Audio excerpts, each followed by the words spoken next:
Ration కార్డులు ఇళ్ల విషయంలో బీజేపీ కాంగ్రెస్ మధ్య కొత్త పంచాయతీ రాజుకుంది. ఇళ్లకు సంబంధించిన పథకానికి ఇందిరమ్మ పేరు పెడితే కేంద్రం నుంచి ఒక్క రూపాయి కూడా ఇచ్చే ప్రసక్తే లేదని తేల్చి చెప్పారు బండి సంజయ్.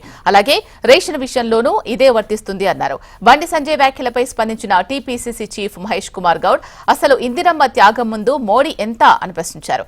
దేశం కోసం త్యాగం చేసిన ఇందిరమ్మను ఉద్దేశించి చేసిన వ్యాఖ్యలపై బండి సంజయ్ వెంటనే క్షమాపణ చెప్పాలని డిమాండ్ చేశారు టీపీసీసీ చీఫ్.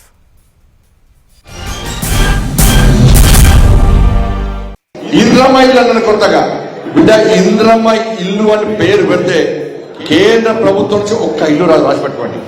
ఇచ్చేది ప్రధానమంత్రి ఆవాస్ యోజన.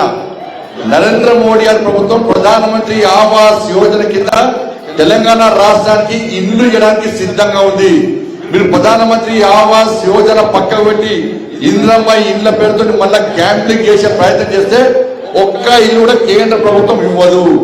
రేషన్ కార్డుల మీద నరేంద్ర మోడీ గారి ఫోటోలు ఇచ్చేది రేషన్ ఇచ్చేది కేంద్ర ప్రభుత్వం, మీకు బియ్యం ఇచ్చేది కేంద్ర ప్రభుత్వం, ఒక్క పప్పులు ఉప్పులు ఇచ్చేది కేంద్ర ప్రభుత్వం.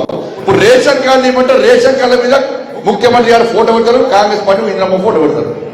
ఎవరు జాగిరి ఇచ్చేది నరేంద్ర మోడీ గారు, ఫోటోలు మాత్రం వీళ్ళు పెట్టుకుంటారు. రేషన్ కార్డుల మీద నరేంద్ర మోడీ గారి ఫోటోలు లేకుంటే మీకు రేషన్ కూడా రాసి పెట్టుకోరు. పేదలకు డైరెక్ట్ ఇస్తాం, ఎట్లా ప్లాన్ చేస్తాం. మేము పేదలకు అన్యాయం చేయము. ఇల్లు ఇచ్చే విషయంలో పేదలకు అన్యాయం చేయం. ఎట్లా పేదలకు డైరెక్ట్ ఇల్లు ఇవ్వాలో దాని విషయంలో ఆలోచిస్తే మీ ప్రభుత్వం బర్బాద్ అయితే విషయాన్ని గుర్తుంచుకోవాలి. దిగజాడు రాజకీయం అంటాం దీన్ని. ఇది కూడా కేంద్ర మంత్రి స్థాయిలో ఉండి ఇంత దిగజాడు మాట్లాడితే ఎట్లా? ప్రధానమంత్రికి అందరం గౌరవిస్తాము. మోడీ వ్యక్తిగతంగా చూడం కదా, ప్రధానమంత్రికి అందరం గౌరవిస్తాము. ఎందుకు ఇందిరమ్మ పేరు పెట్టకూడదు? ఇందిరమ్మ త్యాగం ముందర మీ త్యాగం ఏంటి? ఇందిరమ్మ త్యాగం ముందర మోడీ అసలు మోడీ పర్సనాలిటీ ఎంత? ఇందిరమ్మ త్యాగం ఎక్కడ? ఇందిరమ్మ రాజకీయ పరిణతి ఎక్కడ? ప్రపంచవ్యాప్తంగా ఉక్కుమహిళగా పేరు పొందినట్టు ఇందిరమ్మ పేరు పెట్టుకుంటే మీ కడుపు నొప్పి ఏంటి? పథకాలు పేర్లంత మాత్రాన మీరు మేము ఇవ్వము అంటే ప్రజల యొక్క ఆకాంక్షలు మీరు కించపరిచినట్టే. బండి సంజయ్ గారు ఒక రకంగా ఈ రకంగా మాట్లాడిన క్షమాపణ చెప్పాలి.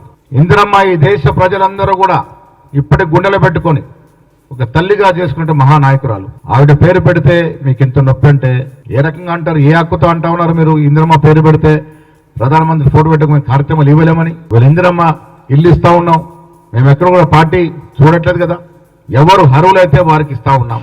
ఇంత దిగజాడు రాజకీయాలు చేయొద్దని నేను బండి సంజయ్ ఇతో పలుకుతా ఉన్నా.